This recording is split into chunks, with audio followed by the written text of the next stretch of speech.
Hello everyone, welcome back to Magnet Brains. मैं हूँ स्वाति, आपकी English educator, and here I am with my team, serving for class 6 to 8 and making sure कि आप सबको exam में आने चाहिए 100% मार्क्स। क्यों? क्योंकि कंटेंट रेडी है, वीडियोस बन चुके हैं, सिर्फ आपको बहुत अच्छे से पढ़ाई करनी है।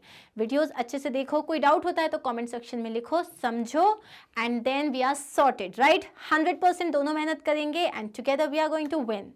So with this note, we are going to continue with the last part of our class 8 English Literature Gulmohar book for Unit 5. The name of the chapter is The Adventures of an Understudy. अब इसका हमने explanation भी देख लिया है, question answers भी देख लिए हैं, लेकिन पिक्चर भी बाकी है मेरे दोस्त। क्यों? क्योंकि ग्रामर पार्ट बचा हुआ है, ग्रामर, राइटिंग पार्ट और वोकैबुलरी पार्ट अभी बचा हुआ है। So now let's quickly begin with that. So the first thing is complete this table with at least 2 more examples of tense or exciting moments in the story. So read these sentences. Okay, I accept the ये वाला part हम छोड़ देते हैं because that is nothing. अब ये sentences read करो. I accepted the marshal's greetings very suavely. The sense of my audacity overcame me for the first time. Basically अभी हमने नाउन फ्रेजेस, नाउन क्लॉज पढ़े थे, एडजेक्टिवल फ्रेजेस और adjectival clauses पढ़े थे, रिलेटिव जो फ्रेजेस एंड क्लॉजेस पढ़ लिए थे। अब हम आ रहे हैं एडवर्बियल फ्रेजेस और एडवर्बियल क्लॉजेस की तरफ। एडवर्ब क्या होता है? एडवर्ब हमें बताता है बेसिकली कुछ चीजें, कोई काम कहाँ हो रहा है, कोई काम कब हो रहा है, कोई काम किस तरीके से किया जा रहा है, कितनी फ्रीक्वेंसी मतलब कितनी बार किया जा रहा है, क्यों किया जा रहा है, कोई काम क्यों किया जा रहा है और किस डिग्री से किया जा रहा है, किस इंटेंसिटी से किया जा रहा है। If I say where, like I kept my shoes outside, where did I keep them? Outside, तो वो बता रहा है कि कोई काम कहाँ हो रहा है। I will see you tomorrow, when am I going to see you tomorrow, मतलब कब हो रहा है।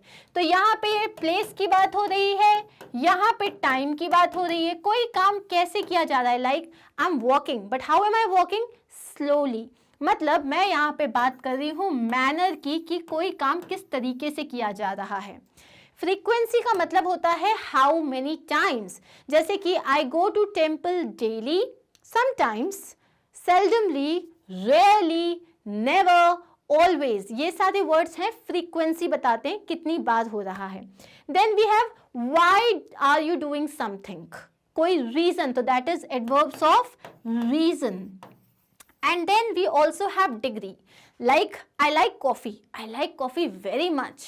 Oh, I like it like excessively. ये सारे words जो हैं वो बताते हैं कि आप किसी चीज़ को कितना ज़्यादा पसंद करते हो। ये होते हैं adverbs of degree. Now we have more adverbs, but these are the most common ones.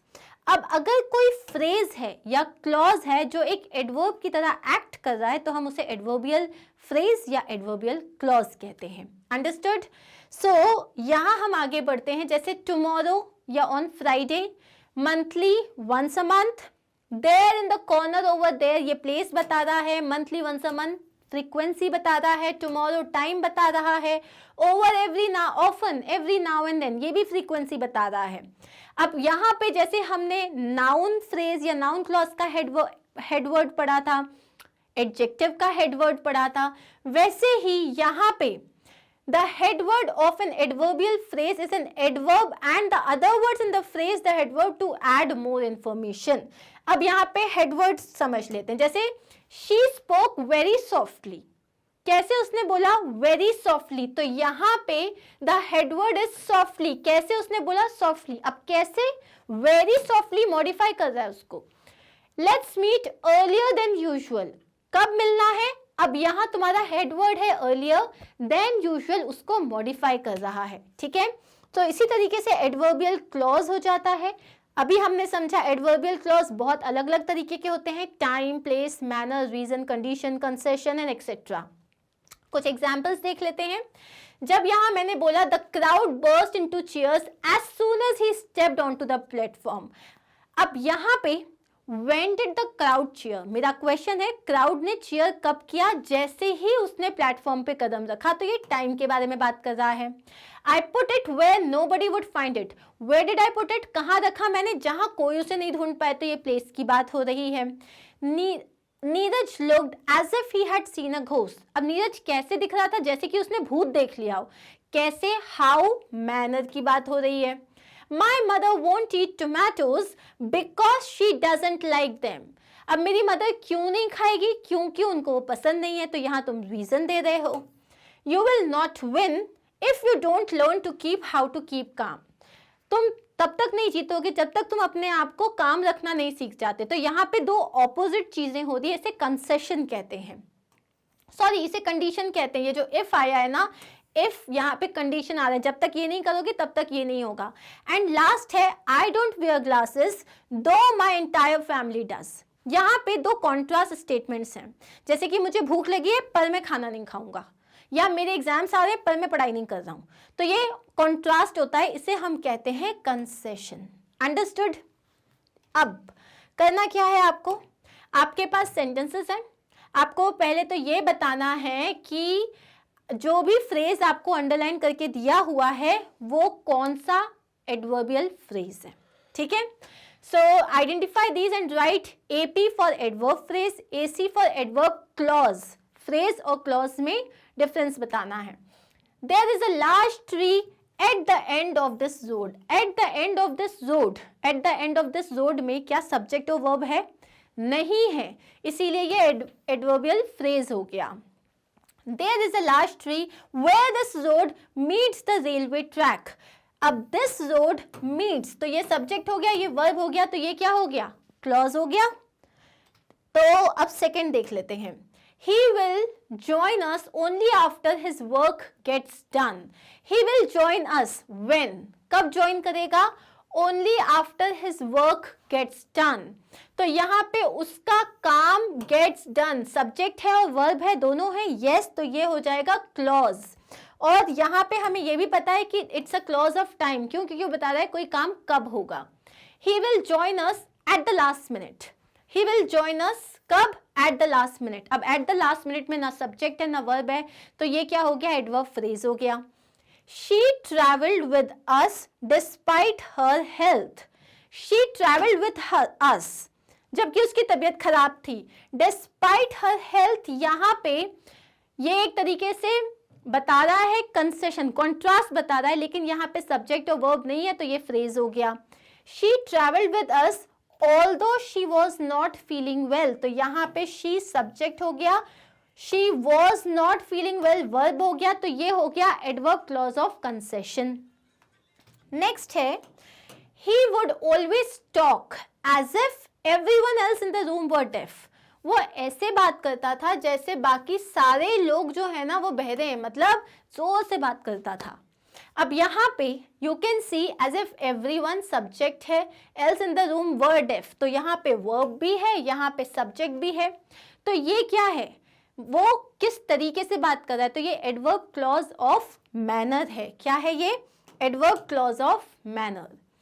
He would always talk at such high volume. अब at such high volume में सब्जेक्ट वर्ब नहीं है, तो ये क्या हो गया?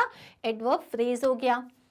To make the most of it, I decided to go to the beach. अब यहाँ पे why did you go to the beach? Question है क्यों गए? To make the most of it. To make the most of it में क्या कोई तुम्हारे पास सब्जेक्ट और वर्ब है? नहीं है, तो ये हो गया adverb phrase. I went to the beach. क्यों? Since I wanted to make the most of it. अब यहाँ पे सब्जेक्ट भी है, यहाँ वर्ब भी है और रीजन है, तो ये हो जाएगा adverb clause of reason. You can buy this game if you save up more money. You can buy this game. Condition क्या है? If you save up more money. अब कंडीशन है, समझ में आ गया, you है सब्जेक्ट, save हो गया वर्ब, तो ये क्या हो गया? Adverb clause of condition. With more money you can buy this game. अब how can you buy this game with more money? लेकिन with more money में सब्जेक्ट और वर्ब नहीं है, तो ये हो जाएगा एडवर्ब फ्रेज। क्लियर? यस, चलिए आगे बढ़ते हैं। अब आता है we have learned that if conditional clause belongs to the category adverbs of condition. अभी हमने ये देख लिया कि जो if कंडीशन होता है वो एडवर्ब ऑफ कंडीशन से की कैटेगरी में आता है, बट इसमें भी टाइप्स होते हैं, 3 टाइप्स होते हैं। If Resendal continues to act well he will fool everybody, अगर वो अच्छे से एक्टिंग करता है तो वो सबको उल्लू बना लेगा. If the crowd liked Resendal they would cheer for him. अब यहाँ पे देखो, पहले में यहाँ पे प्रेजेंट टेंस यूज हो रहा है, सिंपल प्रेजेंट टेंस, प्लस यहाँ पे यूज हो रहा है सिंपल फ्यूचर टेंस. ठीक है. सेकेंड में देखो, if the crowd liked Resendal, मतलब यहाँ सिंपल पास्ट यूज हो रहा है, plus they would cheer for him, would आ जा रहा है, तो यहाँ पे भी फ्यूचर में पास्ट फॉर्म यूज हो रहा है विल का. ठीक है. थर्ड देखो, if Resendal had not controlled his nerves he would have been caught. अब यहाँ पे पूरा ऑपोजिट है कि अगर उसने ये नहीं किया होता तो ये हो जाता. So had not controlled his nerves he would have caught. तो यहाँ पे क्या है कि यहाँ पे पहले मतलब अगर ऐसा नहीं हुआ होता तो ऐसा हो जाता. तो यहाँ पे आप पहले ही बता रहे हो नेगेटिव एंड देन पॉजिटिव. तो यहाँ अगर हम टाइप 1 देखें, जो सेंटेंस 1 है, if clause is in the present tense, और जो मेन क्लॉज है वो फ्यूचर टेंस में, ये मैंने आपको बताया था. तो जो सेंटेंस है वो ये सजेस्ट कर रहा है कि अगर रेसेंडल ने सही तरीके से एक्ट किया तो वो सबको फूल कर पाएंगे. ये एक ओपन कंडीशन होता है जिसमें ये है कि अगर ऐसा हुआ, अगर ऐसा होता है तो ऐसा हो जाएगा, अगर ऐसा होता है तो ऐसा हो जाएगा. ओके. सो ये है टाइप 1 कंडीशनल क्लॉज. अब जो टाइप 2 कंडीशनल क्लॉज है उसमें क्या है कि आपने देखा कि जो आपका कंडीशन है वो पास्ट टेंस में है, और बाकी जो फ्यूचर है उसमें जो आपका मेन क्लॉज है उसमें आप वुड यूज कर रहे हो. ये भी हमने देखा, विल नहीं यूज किया, हमने वुड यूज किया. ये क्या बताता है कि speaker is not sure whether the crowd like Resendal and therefore whether they will cheer for him. अब यहाँ पे अभी पहला वाला क्या था, अगर ये होता है तो ये होगा, मतलब वो कंफर्म है. दूसरे में क्या है कि उसको कंफर्म नहीं है, अगर ये हुआ तो, अगर ये होता तो शायद ये होगा. तो यहाँ पे उसको it is like it is a thought that is not at all impossible but he is not sure about it. इसको हम क्या बोलते हैं, अनसर्टेन कंडीशन या फिर टाइप 2 कंडीशन बोलते हैं, जो हो सकता है. ठीक है. और जो थर्ड वाला होता है वो ये है कि अगर ये नहीं हुआ होता तो ये हो जाता. मतलब इसमें जो है ये पास्ट परफेक्ट टेंस में है, लाइक हैड नॉट कंट्रोल्ड, और वुड हैव बीन, जिसमें वुड यूज कर रहे हैं पास्ट फॉर्म में. ये सेंटेंस क्लियरली क्या सजेस्ट करता है कि अगर रेसेंडल जो है उसने अपने नर्व्स को कंट्रोल किया होता तो वो सक्सेसफुल हो जाता इन नॉट बीइंग कॉट. तो अगर ये हुआ होता तो ये हो जाता था. तो आपको इसमें बिल्कुल बस एक ही चीज समझनी है, पहला वाला जो है उसमें आपने एक सिंपल कंडीशन दी, simple present tense, future tense, खत्म. जो दूसरा वाला होता है उसमें you are not very sure about it, और थर्ड वाले में आप बोलते हो अगर ये हुआ होता तो ये हो जाता. ठीक है.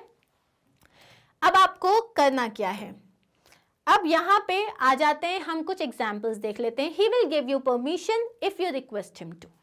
अब यहाँ पे है वो तुम्हें परमिशन देगा अगर तुम उससे रिक्वेस्ट करोगे तो. ये एक सिंपल सेंटेंस है कि अगर ऐसा हुआ तो ऐसा होगा, type 1 condition. He would give you permission if you requested him to. अब हम यहाँ वुड यूज कर रहे हैं, यहाँ पास्ट फॉर्म यूज कर रहे हैं कि अगर तुमने उससे रिक्वेस्ट की होती तो वो तुम्हें परमिशन दे देता. तो यहाँ पे सेकेंड फॉर्म है. He would have given you permission if you had requested him to. वो तुम्हें परमिशन दे दिया होता अगर तुमने रिक्वेस्ट की होती तो. यहाँ हम परफेक्ट टेंस यूज कर रहे हैं, ये हो गया आपका टाइप 3. अब नेक्स्ट क्वेश्चन है हमारे पास, join the main clause with in A with the if clauses in B. तो ए में आपको सारे मेन क्लॉज दिए हुए और इसमें इफ क्लॉजेस दिए हुए. हम सीधे आंसर पे आते हैं. So the dress might have been perfect. Dress perfect होती if it hadn't been so expensive. अगर वो इतनी expensive नहीं होती तो. तेजस would have asked the doctor many more questions. Tejas doctor से बहुत सारे questions करता if he had seen him before the surgery. अगर वो सर्जरी से पहले उनसे मिलता. She would have stopped talking to you. वो तुमसे बात करना बंद कर देती if you had not attended the meeting. अगर तुमने मीटिंग अटेंड नहीं की होती तो. They could have enjoyed their holiday a lot more. वो अपने हॉलीडे को ज़्यादा enjoy कर पाते if they had stayed longer and seen the places around. अगर वो थोड़ा ज़्यादा रुकते और आसपास की जगह को देखते. I would not have been here today. मैं आज यहाँ नहीं होती if I hadn't received such a warm invitation from you. अगर मैंने तुमसे इतना प्यार भरा invitation जो है receive नहीं किया होता. The child might have been cheerful. बच्चा जो था वो cheerful होता if he had eaten a snack before the show. अगर शो के पहले उसने कुछ खा लिया होता तो वो ज़्यादा cheerful होता. Okay? अब next question है make conditional sentences as suggested. So अब आपको यहाँ पे बता दिया है कि दो डिफरेंट सेंटेंसेस दिए हैं और बता दिया है कि कौन सा पर्टिकुलर टाइप का आपको कंडीशनल सेंटेंस बनाना है. So this is very easy. We just have to remember one thing. Type 1 में simple present और simple future use होता है. Type 2 जो होता है उसमें हम past tense और would use करते हैं. Type 3 में हम present perfect और future perfect use करते हैं. Okay? So let's start. He fell ill just before the examination, so his grades were not good. Okay? तो अब इसमें हम क्या करेंगे? If he had not fallen ill, अगर उसकी तबीयत खराब नहीं हुई होती just before the examination, his grades would have been good. ठीक है? If he had not fallen, तो हम यहाँ क्या बोल रहे हैं? अगर उसकी तबीयत खराब नहीं होती तो उसके ग्रेड्स अच्छे आए होते. हमने यूज किया है perfect tense. The farmers want to start sowing. Will it rain soon? अब टाइप 1 यूज करना है, मतलब सिंपल प्रेजेंट और सिंपल फ्यूचर. तो हम कैसे बोलेंगे? If it rains soon, अगर जल्दी बारिश हो जाती है, the farmers will want to start sowing. अगर जल्दी बारिश हो जाएगी तो फार्मर्स जो है बीज बोना शुरू कर देंगे. Next is it possible they will reduce the price? Then we are likely to buy the car. अब इसमें टाइप 2 यूज करना है, मतलब past tense और would यूज करना है. तो हम कैसे करेंगे?